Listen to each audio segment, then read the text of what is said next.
Hello friends, ಎಲ್ಲರೂ ಹೇಗಿದ್ದೀರಾ? ಎಲ್ಲರೂ ಚೆನ್ನಾಗಿದ್ದೀರಾ ಅಂತ ಅನ್ಕೋತೀನಿ. ಓಕೆ, ಕತೆ ಶುರು ಮಾಡೋಣ. ಇವತ್ತಿನ ಕತೆ ಹೆಸರು ವಂಚಕನಾದ ಯಾಕೋಬ. ಆಯಿತಾ? ಹೇಗೆ ಯಾಕೋಬನು ವಂಚಿಸಿದ ಎಂಬುದಾಗಿ ಈ ಕಥೆಯಲ್ಲಿ ನೋಡೋಣ. ನಿಮ್ಮ ಕುಟುಂಬದಲ್ಲಿ ದೇವರು ಯಾವಾಗಲಾದರೂ ಮಗುವನ್ನು ಕೊಟ್ಟಿದ್ದಾರಾ? ಎಂತಹ ಸಂತೋಷ! ಈಸಾಕನು ಮತ್ತು ರೆಬೆಕ್ಕಳು ಹಾಗೆ ಸಂತೋಷಿಸಿರಬಹುದು, ಏಕೆಂದರೆ ದೇವರು ಅವರಿಗೆ ಅವಳಿ ಮಕ್ಕಳನ್ನು ಕೊಟ್ಟನು. ಆಕೆಯ ಗರ್ಭದಲ್ಲಿರುವ ಶಿಶುವನ್ನು ಒಂದಕ್ಕೊಂದು ನೂಕಿಕೊಂಡಾಗ ಅವಳು ಪ್ರಾರ್ಥನೆ ಮಾಡಿದಳು. ದೇವರು ಆಕೆಗೆ, ನಿನ್ನಲ್ಲಿ 2 ಜನಾಂಗಗಳಿವೆ, ಕಿರಿಯದು ದೊಡ್ಡದು. ಸಾಮಾನ್ಯವಾಗಿ ಹಿರಿಯದು ದೊಡ್ಡದಾಗಿರುತ್ತದೆ, ಆದರೆ ಇವಳಿಗೆ ಕಿರಿಯದು ದೊಡ್ಡದಾಗಿತ್ತು. ಕೊನೆಗೂ ಮಕ್ಕಳು ಜನಿಸಿದರು. ಆ ಅವಳಿ ಮಕ್ಕಳು ಒಂದೇ ರೀತಿ ಇರಲಿಲ್ಲ. ಹಿರಿಯ ಮಗನಾದ ಏಸಾವನಿಗೆ ತುಂಬ ಕೂದಲುಗಳು ಇದ್ದವು ಮತ್ತು ಆತನು ಬೇಟೆಯಾಡುವುದರಲ್ಲಿ ನಿಪುಣನಾದನು. ಯಾಕೋಬನು ಮೃದುವಾದ ಚರ್ಮವನ್ನು ಹೊಂದಿ ಮನೆಯ ಸುತ್ತ ಚಟುವಟಿಕೆಯಿಂದಿರುತ್ತಿದ್ದನು. ಈಸಾಕನು ಏಸಾವನನ್ನು ಪ್ರೀತಿಸಿದನು, ರೆಬೆಕ್ಕಳು ಯಾಕೋಬನನ್ನು ಪ್ರೀತಿಸಿದಳು. ಒಂದು ದಿನ ಏಸಾವನಿಗೆ ತುಂಬ ಹಸಿವೆ ಆಗಿದ್ದರಿಂದ ನನಗೆ ತಿನ್ನಲು ಆಹಾರ ಕೊಡು ಎಂದು ಯಾಕೋಬನನ್ನು ಬೇಡಿಕೊಂಡನು. ಯಾಕೋಬನನ್ನು ಅವನಿಗೆ, ನಿನ್ನ ಚೊಚ್ಚಲುತನದ ಹಕ್ಕನ್ನು ಮಾರಿಬಿಡು ಎಂದು ಕೇಳಿಕೊಂಡನು. ದೇವರು ಇಟ್ಟಿದ್ದ ಚೊಚ್ಚಲುತನದ ಹಕ್ಕನ್ನು ಈಸಾವನು ತಾತ್ಸಾರ ಮಾಡಿದನು. ಈಸಾವನು ಹಕ್ಕನ್ನು ಮಾರಿಬಿಟ್ಟದ್ದರಿಂದ ಯಾಕೋಬನು ತನ್ನ ತಂದೆ ಸತ್ತ ನಂತರ ಅವನ ಮನೆಯ ನಾಯಕನಾಗುವನು. ಒಂದು ರಾತ್ರಿ ದೇವರು ಇಸಾಕನೊಂದಿಗೆ ಮಾತನಾಡಿ, ನಾನೇ ನಿನ್ನ ತಂದೆಯಾದ ಅಬ್ರಾಮನ ದೇವರು, ನಾನೇ ನಿನ್ನೊಂದಿಗಿದ್ದೇನೆ, ನಾನು ನಿನ್ನ ಸಂತತಿಯವರನ್ನು ಆಶೀರ್ವದಿಸುವೆನು ಅಂದನು. ಈಸಾಕನು ದೇವರನ್ನು ಆರಾಧಿಸಿದನು, ಆದರೆ ಇನ್ನೊಬ್ಬ ಮಗನಾದ ಏಸಾವನು ಹಿತ್ತಿಯ ಜನಾಂಗದ 2 ಮದುವೆಯಾದನು. ಅವರು ದೇವರನ್ನು ಲಕ್ಷಿಸುತ್ತಿರಲಿಲ್ಲ.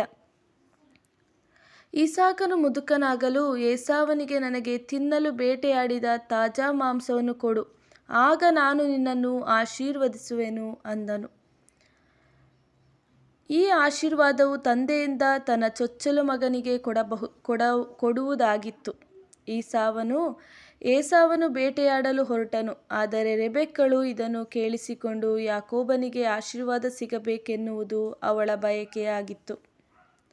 ರೆಬೆಕ್ಕಳು ಒಂದು ಉಪಾಯ ಮಾಡಿ ಇಸಾಕನಿಗೆ ಇಷ್ಟವಾದ ಊಟವನ್ನು ಸಿದ್ಧಮಾಡಿ ಯಾಕೋಬನಿಗೆ ಏಸಾವನಂತಹ ಉಡುಪನ್ನು ಮತ್ತು ಆಡಿನ ಚರ್ಮವನ್ನು ಕೈಗಳಿಗೂ ಮತ್ತು ಕೊರಳಿಗೂ ಸುತ್ತಿದಳು.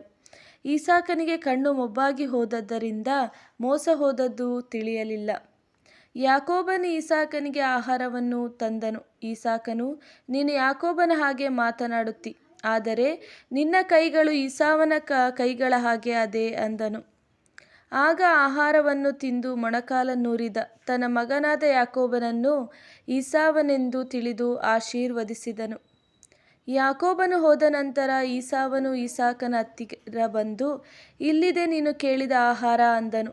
ಇಸಾಕನು ಯಾವುದೋ ತಂತ್ರದಲ್ಲಿ ಸಿಕ್ಕಿಕೊಂಡಿರಬಹುದೆಂದು ತಿಳಿದುಕೊಂಡನು. ಯಾಕೋಬನು ಹೋದ ನಂತರ ಈಸಾವನು ಇಸಾಕನ ಹತ್ತಿರ ಬಂದು ಹೇಳಿದನು, ನಾನು ಕೊಟ್ಟಂಥ ಆಶೀರ್ವಾದವನ್ನು ಹಿಂಪಡೆಯಲು ಸಾಧ್ಯವಿಲ್ಲ ಎಂದು ಹೇಳಿ ಅತ್ತನು. ಈಸಾವನು ಯಾಕೋಬನ ಮೇಲೆ ಕೋಪಗೊಂಡು ಆತನನ್ನು ಕೊಲ್ಲಲು ನಿರ್ಧರಿಸಿದನು. ರೆಬೆಕ್ಕಳು ಈಸಾವನ ಬೆದರಿಕೆ ಮಾತನ್ನು ಕೇಳಿಸಿಕೊಂಡು, ನೀನು ನಿನ್ನ ಚಿಕ್ಕಪ್ಪನ ಮನೆಗೆ ಹೋಗು ಎಂದು ಯಾಕೋಬನಿಗೆ ಹೇಳಿ, ನಿನ್ನ ಅಣ್ಣನಿಗೆ ನೀನು ಮಾಡಿದ ಕಾರ್ಯವನ್ನು ಮರೆಯುವವರೆಗೆ ಅಲ್ಲೇ ಇರು ಅಂದಳು.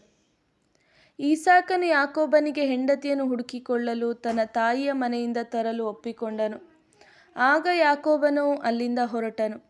ಆ ರಾತ್ರಿ ಯಾಕೋಬನು ಒಂದು ಕಡೆ ವಿಶ್ರಾಂತಿ ಪಡೆಯಲು ಕಲ್ಲನ್ನು ತಲೆದಿಂಬಾಗಿ ಉಪಯೋಗಿಸಿಕೊಂಡು ಮಲಗಿದನು. ಆತನು ಒಬ್ಬಂಟಿಗನಾಗಿದ್ದರಿಂದ ಹೆದರಿರಬಹುದು, ಆದರೆ ಆತನು ಒಬ್ಬಂಟಿಗನಾಗಿರಲಿಲ್ಲ. ದೇವರು ಆಶ್ಚರ್ಯಕರ ರೀತಿಯಲ್ಲಿ ಅವನೊಂದಿಗೆ ಕನಸಿನಲ್ಲಿ ಮಾತನಾಡಿದನು. ನಾನೇ ನಿನ್ನ ತಂದೆಯಾದ ಅಬ್ರಾಮನ ಇಸಾಕನ ದೇವರು, ನಾನೇ ನಿನ್ನೊಂದಿಗಿದ್ದೇನೆ. ನಾನು ಈ ದೇಶವನ್ನು ನಿನಗೆ ಸ್ವಾಸ್ಥ್ಯವಾಗಿ ಕೊಡುವೆನು. ನಿನ್ನ ಕುಟುಂಬದಿಂದ ಲೋಕದ ಎಲ್ಲ ಜನರು ಆಶೀರ್ವದಿಸಲ್ಪಡುವರು ಅಂದನು. ದೇವರು ಮಾತಾಡಿದನು. ಆಗ ಯಾಕೋಬನು ನಿದ್ರೆಯಿಂದ ಎದ್ದನು ಮತ್ತು ಹೆದರಿಕೊಂಡನು. ಯಾಕೋಬನ ಚಿಕ್ಕಪ್ಪನಾದ ಲಾಬಾನನು ಬರಮಾಡಿಕೊಂಡನು. ಯಾಕೋಬನು ರಾಹೇಲಳನ್ನು ಪ್ರೀತಿಸಿದನು. ರಾಹೇಲಳನ್ನು ಮದುವೆ ಮಾಡಿಕೊಳ್ಳಲು ಯಾಕೋಬನು ಲಾಬನ ಹತ್ತಿರ 7 ವರ್ಷ ಕೆಲಸ ಮಾಡಿದನು. ಆದರೆ ಮದುವೆ ದಿನದ ರಾತ್ರಿ ಲಾಬಾನನು ಯಾಕೋಬನಿಗೆ ಮೋಸ ಮಾಡಿದನು.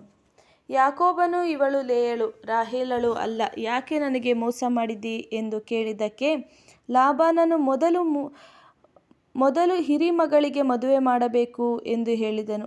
ಇನ್ನೂ 7 ವರ್ಷ ಕೆಲಸ ಮಾಡಿ ರಾಹೇಲಳನ್ನು ಮದುವೆ ಮಾಡಿಕೋ ಎಂದನು. ಯಾಕೋಬನು ಅದಕ್ಕೆ ಒಪ್ಪಿಕೊಂಡು ತಾನು ಈಸಾಕ ಮತ್ತು ಈಸಾವನಿಗೆ ಮಾಡಿದ ಮೋಸವನ್ನು ನೆನಪಿಸಿಕೊಂಡಿರಬಹುದು. ಯಾಕೋಬನಿಗೆ 12 ಗಂಡು ಮಕ್ಕಳು ಇದ್ದರು. ವರ್ಷಗಳು ಕಳೆದಂತೆ ತನ್ನ ಬಂಧುಗಳ ಬಳಿಗೆ ತಿರುಗಿ ಹೋಗಲು ಬಯಸಿದನು. ಅದು ಕಾನಾನ್ ದೇಶ. ಅಲ್ಲಿ ಯಾಕೋಬನ ತಂದೆ ತಾಯಿ ಇದ್ದರು. ಆದರೆ ಅಲ್ಲಿ ಏಸಾವನು ಸಹ ಇದ್ದನು. ಆತನು ಯಾಕೋಬನನ್ನು ಕೊಲ್ಲುತ್ತೇನೆ ಎಂದು ನಿರ್ಧರಿಸಿಕೊಂಡಿದ್ದನು. ಒಂದು ದಿನ ದೇವರು ಯಾಕೋಬನಿಗೆ, ನೀನು ನಿನ್ನ ಸ್ವದೇಶಕ್ಕೆ ತಿರುಗಿ ಹೋಗು ಎಂದು ಹೇಳಿದನು. ಯಾಕೋಬನು ತನ್ನ ಕುಟುಂಬದವರನ್ನು ಮತ್ತು ದನ ಕುರಿಗಳನ್ನು ಕರೆದುಕೊಂಡು ಬಂಧುಗಳ ಮನೆಗೆ ಹೊರಟನು. ಇದು ಸುರಕ್ಷಿತವಾಗಿತ್ತಾ? ಇದು ಒಂದು ಒಳ್ಳೆಯ ಪ್ರಯಾಣವಾಗಿತ್ತು. ಏಸಾವನು ತನ್ನ 400 ಜನರೊಂದಿಗೆ ಯಾಕೋಬನನ್ನು ಭೇಟಿಯಾದನು. ಆದರೆ ಯಾಕೋಬನಿಗೆ ಯಾವುದೇ ನೋವನ್ನುಂಟು ಮಾಡದೆ ಬದಲಾಗಿ ದೊಡ್ಡ ಅಪ್ಪುಗೆಯನ್ನು ಕೊಟ್ಟನು. ಯಾಕೋಬನು ಮತ್ತು ಏಸಾವನು ಒಂದಾಗಿದ್ದರಿಂದ ಯಾಕೋಬನು ಸುರಕ್ಷಿತವಾಗಿ ಮನೆಯಲ್ಲಿದ್ದನು. ನೋಡಿದ್ರಲ್ಲ ಫ್ರೆಂಡ್ಸ್, ಹೇಗೆ ಯಾಕೋಬನು ವಂಚಿಸಿದನು ಮತ್ತು ದೇವರವನ್ನು ಹೇಗೆ ಅವರ ಕುಟುಂಬವನ್ನು ಆಶೀರ್ವದಿಸಿದನು ಮತ್ತು ಅವನನ್ನು ಹೇಗೆ ಅವರ ಸಂತಾನವನ್ನು ಈ ಲೋಕದಲ್ಲಿ ಬೆಳೆಸುತ್ತೇನೆ ಎಂಬುದಾಗಿ ಹೇಳಿದನು ಎಂಬುದಾಗಿ ನೋಡಿದ್ವಲ್ಲ. ಓಕೆ ಫ್ರೆಂಡ್ಸ್, ಈ ಚಾನಲ್ ನಿಮಗೆ ಇಷ್ಟ ಆದರೆ ಆದಷ್ಟು ಶೇರ್ ಮಾಡಿ, ಲೈಕ್ ಮಾಡಿ ಮತ್ತು ಸಬ್ಸ್ಕ್ರೈಬ್ ಆಗಿ. Thank you.